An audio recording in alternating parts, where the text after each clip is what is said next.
Assalamualaikum warahmatullahi wabarakatuh. Alhamdulillah wa syukurillah, wala haula wala quwata illa billah. Sobat channel Mukhlis Al-Jawi, senang sekali bisa bertemu kembali. Mudah-mudahan kita semua diberikan keberkahan, rezeki yang luas. Sebut saja namanya Siti, ia lahir dari keluarga yang sederhana dan bertempat tinggal jauh dari perkotaan. Siti merupakan anak ketiga dari dua orang bersaudara. Ia digadang-gadang sebagai anak bungsu yang bakal ngemong kedua orang tuanya. Ia bercita-cita tak semuluk dari teman-teman sebayanya, yang banyak hidup mentereng tinggal dan bekerja di kota. ASN atau aparatur sipil negara, sebutan pegawai pemerintah era sekarang menjadi dambaannya. Pasca lulus dari SMK, ia pun memilih untuk kuliah di salah satu perguruan tinggi, bukan kelas elit, yang menjadi labuhan terakhir para guru untuk menyetarakan pendidikan tingginya. Entah karena hanya ikut-ikutan atau dari lubuk hatinya yang paling dalam, jurusan ilmu perpustakaan menjadi pilihannya. Siti pun menjalani aktivitas barunya sebagai seorang mahasiswa.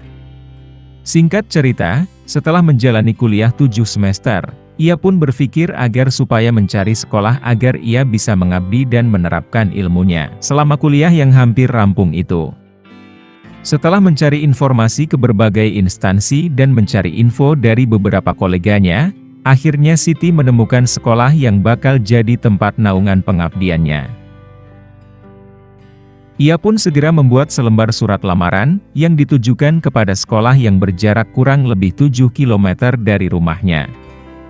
Akhirnya, ia pun diterima, karena sekolah itu sedang butuh pengelola perpustakaan. Siti pun akhirnya resmi menjadi pegawai tidak tetap atau PTT di sekolah tersebut. Siti memang anak yang mudah bergaul dan supel sehingga tidak perlu waktu lama untuk menyesuaikan di tempat kerjanya. Sambil bekerja ia pun segera menyelesaikan kuliahnya, yang hanya tinggal 1 semester. Siti sudah bekerja di tempat tugasnya sudah hampir 2 tahun, ia pun sudah berusia 25 tahun, istilahnya, bagi perempuan yang ideal untuk menikah.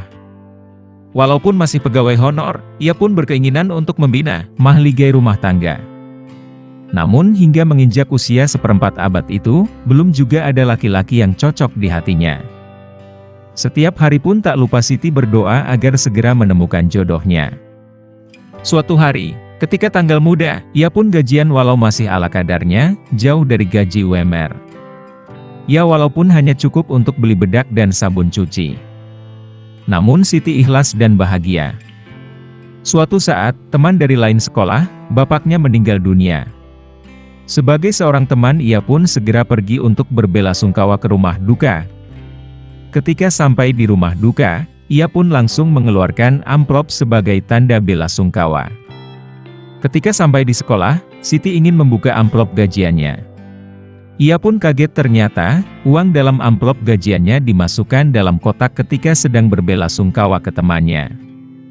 Namun Siti tak kecewa, ia pun mengikhlaskannya, ia berpikir mungkin itu bukan rezekinya, insya Allah rezeki yang lain masih banyak jalan. Pada suatu hari, rekan guru itu diminta mencarikan jodoh teman anaknya. Ternyata Siti pun mencoba diperkenalkan dengan laki-laki itu. Dan akhirnya, mereka pun cocok dan tidak lama keduanya menikah. Dan hingga kini sudah dikaruniai 2 orang anak. Itulah hikmah dari sedekah yang tak disengaja, yang berbuah manis mendapatkan jodoh seperti impiannya.